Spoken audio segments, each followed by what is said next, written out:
When life gets unpredictable, preparation matters. In medicine, it's all about staying alert, ready for whatever comes through the door. On the road, it's no different.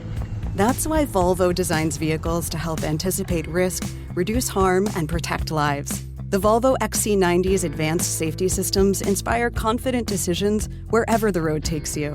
The Volvo XC90, for life. Proud sponsor of the Pit Podcast. Learn more at volvocars.ca/safety. Friday edition of In Transit. Gripes and Kudos will return next Friday. But for this Friday, we have a big story we need to talk about. What's happening with quote-unquote illegal taxis at the airport? Now, I missed a few days this week. I was away. I took some vacation days, headed to Miami. I watched the World Baseball Classic. It was amazing. Once-in-a-lifetime experience to get to the airport in Miami, fly into Montreal. I landed Trudeau. And when I was headed home, right, from the airport, I knew I had to get back home. I live downtown. And I'm looking at all the options. As I've said on the show before, consider all your options. Taxis and Ubers, because depending on the time, depending on the day, one will be cheaper than the other. I end up choosing Uber on that day, and I go to the Uber door to go get my Uber. And as I approach this door, here's what happens. Guy comes up to me. He goes, hey, you want a taxi? He's like, you want a taxi? He looks both ways. You want a taxi? And I was like, what? And then he says, do you want a taxi? And I'm like, no, I'm good. And I just was like, that was weird. That's never happened to me before. Let me tell you something. When I told this story yesterday, I got notes from listeners. Yep, this is happening. This morning, I have this text message from a listener. The illegal taxis, Elias, it seems like the norm at the airport right now. I thought this guy was legit until I saw the car was parked in the personal car line and had normal, non-commercial plates. Also had a plastic amateur taxi sign inside. And Al wrote me 2 hours ago, about this. On March 1st, he came back to the city and he got approached. Somebody approached him, asked him if he needed a taxi. He thought it was odd because there's a special area for taxis at Trudeau Airport. Absolutely right. So with all of these stories and the story in La Presse this week, I said, let's get to the bottom of this. Let's bring back George Boussios. George Boussios is the head of Taxi Champlain. George, welcome back. How are you? I'm doing good. So what is happening here? I hear the term illegal taxi. Are these illegal taxis? What's happening? If you give me a few minutes just to explain to you how we reached this point. I'm going to go back a little bit, and I'm sorry I don't have much time. When the CAC was opposition, we met the transport minister. He promised us that they would put Uber and the taxi industry on the same level playing field. I asked him only one question because my French is not great. Whose playing field? Ours with regulations or theirs without regulations? So Uber threatens to leave, we deregulate the taxi industry. Now, yesterday, the tourism minister, after the terrible tragedies that happened in Old Montreal, says it's time to regulate Airbnb. What does the government expect things to happen when companies like Airbnbs and Ubers are deregulated and there's no rules, nothing to follow? This is what happens when there's no regulations. They deregulated us. Before, when we had our permits, when we had the taxi bureau, which no longer exists because the government decided to deregulate us to please Uber so they won't leave. We never had these issues. When I used to drive, I used to take people to the airport, drop them off upstairs. I did that one time. A customer came, are you free? I said yes. I thought I won the lottery, going to the airport for 40 and going back downtown for 40. As soon as the customer came in my car, the taxi bureau inspectors surrounded my car, took the customer out and gave me a ticket. I never did it again. Mm-hmm. This is what happens when the government decides to deregulate the taxi industry. You can go on Amazon. You can buy these people that are doing this. Let's get one thing clear. They are not taxi drivers. They go to Amazon, they buy a dome, they put it on, and they go inside and solicit people. They are not taxi drivers. It's not the taxi industry. You used to go in Kijiji years ago, and people offering this type of service, the taxi bureau would have inspectors pretending to be clients. Mm-hmm. They would seize their cars on the spot at the airport. This no longer exists.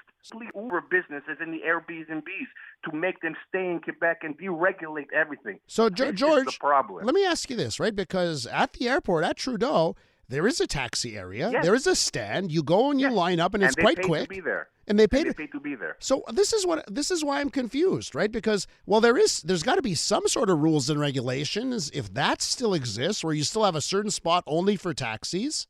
It's downstairs. Once you in the arrivals, you get out of the arrivals. You see a sign Uber, and you see a sign for buses, shuttle buses, and you see a line for taxis. Mm-hmm. It's downstairs. A lot of people vote. Sometimes they end up being upstairs for whatever reasons. They come out, and like you said, there are people going inside soliciting people. I'll give you a free ride. I'll give you a cheaper ride to the airport. These are not taxi drivers. Mm-hmm. These are just people, illegal transportation, something the taxi bureau used to help us out with that before we deregulated. Yeah. I couldn't drive with a dome on my private car. I would be pulled over because I had stickers on my car. A police would know that this is a taxi.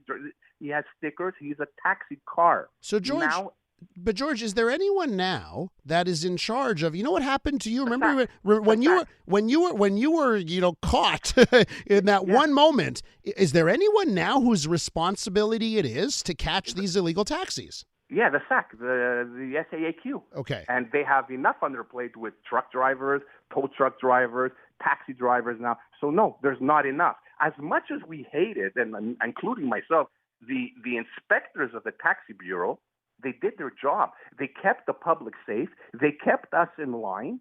And there was some sort of civility. Yes, there would always be problems. I'm not saying there wasn't problems in the old days with the taxi, but never like this. Drive around downtown right now. You see 100 types of domes. It never existed that. Anybody can buy a dome and slap it on their car, and somebody will flag them down at 3 o'clock in the morning. What distinguished us against Uber was the safety that we had. When they deregulated us, it went out the window. I have to say it, and I hate to admit it. Well, and they're giving a bad name to our taxi industry, saying this is the taxi industry. It's not. I can with certainty say none of Champlain drivers have ever done that because there's no need to do that. Okay, so we have enough calls for them to make money instead of walking into the airport in the departure area and say, you want a taxi like we're in Mexico. Yeah. But this is what the government created. So, George, listen, we can debate, Uber versus regular taxis. We can debate that. It's not about Uber. It's about regulating these businesses, Elias. Of course. But what I'm trying to say here, George, is that, with Uber, I'm telling you, I feel safe in Ubers because I see a picture. I get to rate the driver. There's GPS. It follows me. You can tap if you're in trouble. There's a whole bunch of reasons to like Uber safety-wise. I'm going to interrupt you for a second. I don't want to say something that I don't have no proof on, but I guarantee you most of those drivers that are going inside are Uber drivers with a dome on. Okay, I had a guy yesterday that came to my office to apply to come inside, and I told you about that silly test, and he got 19 out of 20, and he's been working with a dome on for 3 months. But this is what an independent driver. I can see him going into the airport. George, we're on the same side on this, okay? We're on the same side on this. I get what you're saying. So when it's not happening under the Uber app, right, and it's these same drivers, but now they're driving on their own as an illegal taxi, to bring it back to where we started, do you think the only way the government will do something about this, as you put it, it's like what happens in Mexico when you're at the airport, just someone coming up to you, right?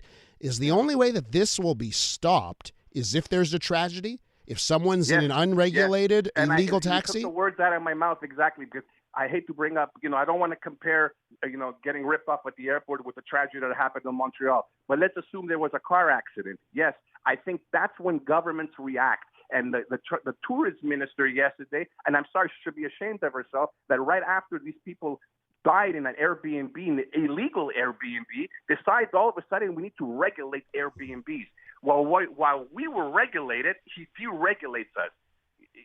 Greed is the key factor in all this, lobbyism. And we've been saying this, Elias, from day one. It's not about Uber.